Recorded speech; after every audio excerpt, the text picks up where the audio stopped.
जनमानस और संचार की प्रतिक्रिया महामारी के लगभग 2 वर्ष के उपरांत वृद्धजनों तथा और महिला सशक्तिकरण के बारे में काफी विचार आ गए। राजनीतिक बदलाव के संबंध में भी कोई विशेष चर्चा नहीं हुई। कोविड के बारे में भी विचार आए।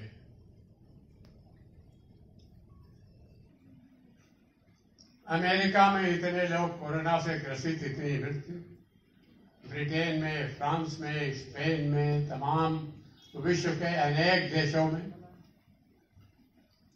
और दोषी ठहराने की प्रक्रिया भी प्रारंभ हो गई।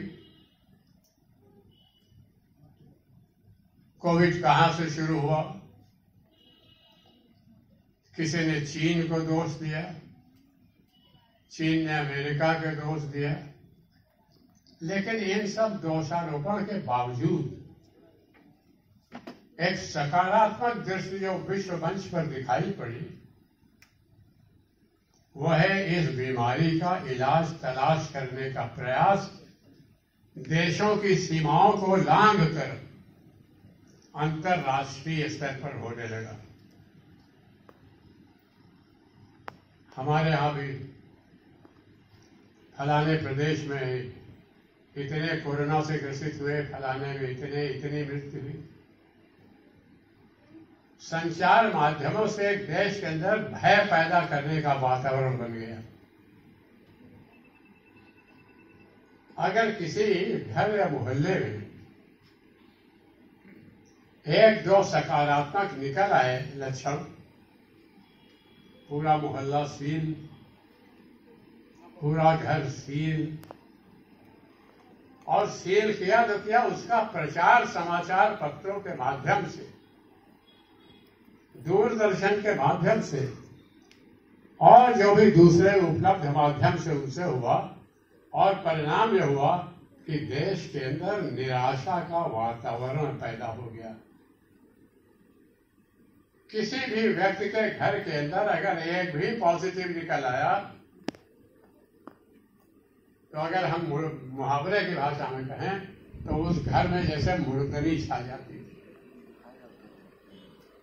आशा का संचार करने के बजाय निराशा का भाव प्रचारित होने लगा।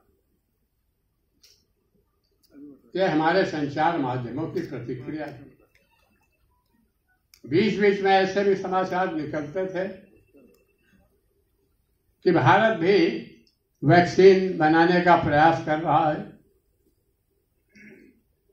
और कुछ संचार माध्यम में ऐसे लोग थे, अरे भारत में क्षमता कहाँ है, आज क्षमता देख लो क्या है।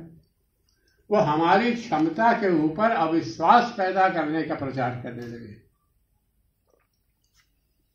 हमसे अमेरिका ने वैक्सीन मंगाई, दूसरे देशों ने वैक्सीन मंगाई, हमने दी। हमने अगर सहायता की तो उस पर प्रश्न उठने लगा कि देश में जरूरत है, आप विदेश में भेज रहे हैं।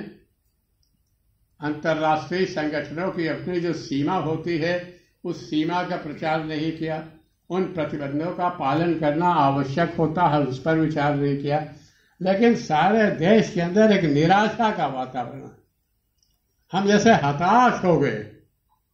लेकिन ऐसे में कि इस देश के कुछ लोग ऐसे थे जिन्होंने हिम्मत नहीं छोड़ी।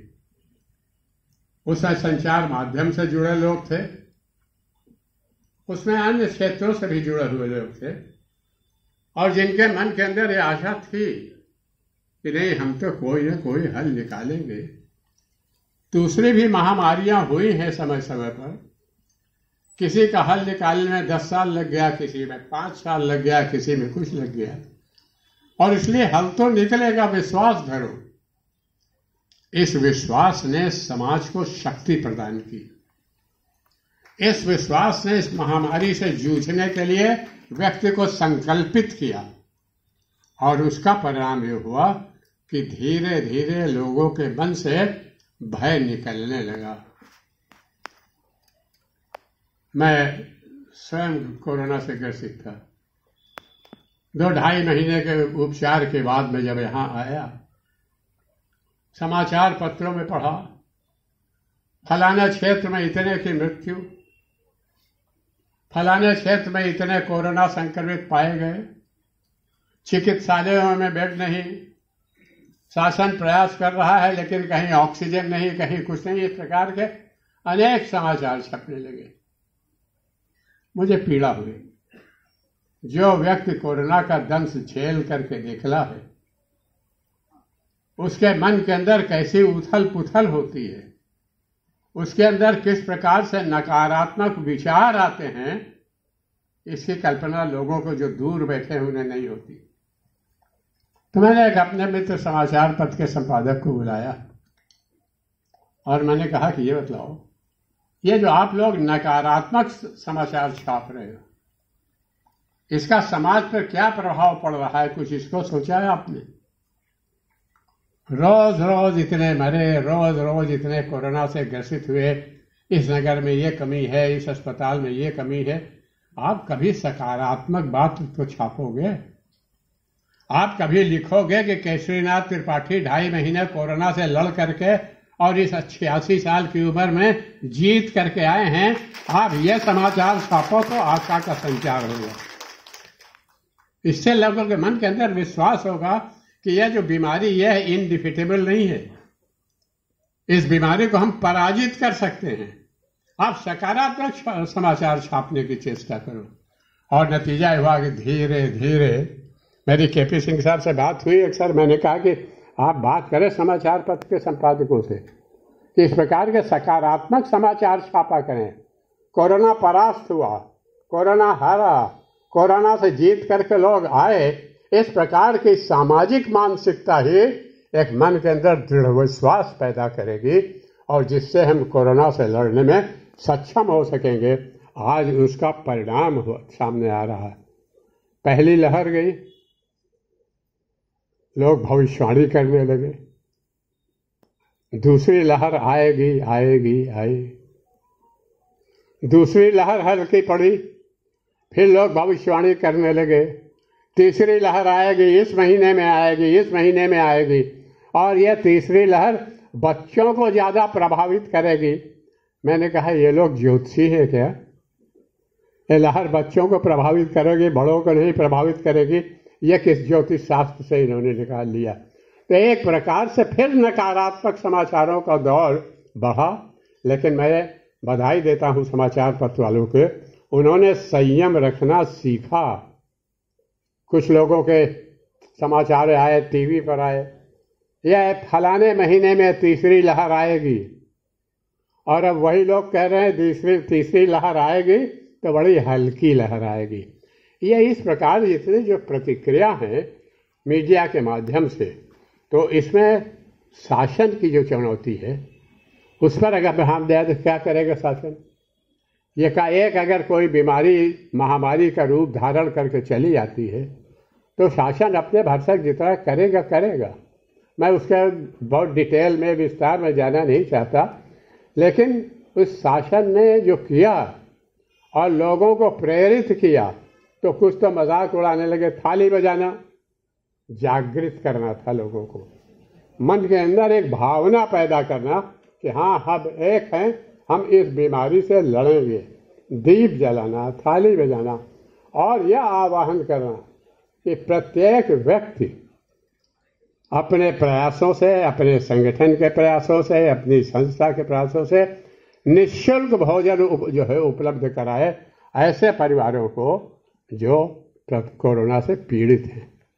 और यही नहीं, मैं तो समझता हूँ विश्व में कोई देश ऐसा नहीं है जहाँ के नागरिकों ने मिलकर शासन के साथ 8-8, 10-10 महीने, 1-1 साल लगातार जनता को मुफ्त भोजन दिया, मुफ्त अनाज दिया, गेहूं दिया, चावल दिया। और तो ये जो मनोबल है ना, ये मनोबल प्रतिक्रिया के आधार पर बनता और बिगड़ता है। इसलिए जब सकारात्मक प्रतिक्रिया होने लगी कोविड के बारे में, तो लोगों के मन के अंदर अपना योगदान करने की कामना जागृत हुई और स्थान स्थान पर, मोहल्ले मोहल्ले में, तमाम संस्थाओं में लोगों के अंदर होड़ लग गई।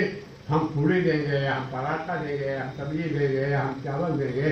कहाँ आवश्यकता है, डीएम के ऑफिस से संपर्क करते थे लोग, पूछते थे, पुलिस ऑफिस से संपर्क करते थे, पूछते थे कि किस मोहल्ले में आज हमें भोजन पहुंचाना। ये भावना, ये प्रतिक्रिया, यह समाज में सुदृढ़ता प्रदान करती है और एकता, उस एकता के कारण विश्वास लेता है जन्म आपके हृदय में। यही विश्वास समस्या का निराकरण करा देता है। तो मैं कोविड के बारे में बहुत कुछ नहीं कहना चाहता, मैं इतनी बात जरूर कर सकते इस बिंदु पर अपनी बात खत्म करता हूँ। दूसरा एक जो सवाल था और वो था राजनीति के बदलते स्वरूप। मैं 1952 से, यानी 48 साल उधर और 21 साल इधर राजनीति में हूँ, लगभग 69 वर्ष से, जब मैं बीए का छात्र था तब से। लेकिन तब की राजनीति और अब की राजनीति का जो स्वरूप बदला है वो हम सबकी चिंता का विषय है। बहुत किया गया, मैं किसी की बात नहीं करूँगा, किसी सरकार की बात नहीं करूँगा, किसी पार्टी की बात नहीं करूँगा। हमें आज़ादी मिली तो देश में बड़े उद्योग की आवश्यकता है, हमें पूंजीपति व्यवस्था चाहिए या समाजवादी व्यवस्था चाहिए। नेहरू जी ने बाद में मिश्रित अर्थव्यवस्था की बात की, लेकिन बोकारो स्टील की भी बात की, दामोदर वैली की भी बात की और भी तमाम बड़ी बड़ी प्रोजेक्ट की बात की। बड़ी प्रोजेक्ट से बड़े लोगों को ज़्यादा संख्या में रोजगार देने की बात हुई। एक और तो वो चली, लेकिन दूसरी ओर जो सबसे अच्छी बात शुरू में हुई प्रारंभिक आज़ादी के बाद वो ये था कि हम लोगों ने, यानी राजनीतिज्ञों ने, आपस की मर्यादा नहीं तोड़ी। आपस में शब्दों को अगर प्रयोग किया तो मर्यादित शब्दों को प्रयोग किया। अब बदलाव यह है कि राजनीति अमर्यादित शब्दों का खेल हो गई। हम कैसे कैसे भाषा का प्रयोग करते हैं, किस किस प्रकार से अपमानजनक शब्द का प्रयोग करते हैं। किसी दल का नाम लेने की आवश्यकता नहीं है, हम सब दल के लोगों को उसमें देखते हैं, कोई कम है कोई ज़्यादा है। तो ये जो राजनीतिक बदलाव आया है, इसकी प्रतिक्रिया समाज में क्या होती है? समाज में राजनीतिज्ञों के प्रति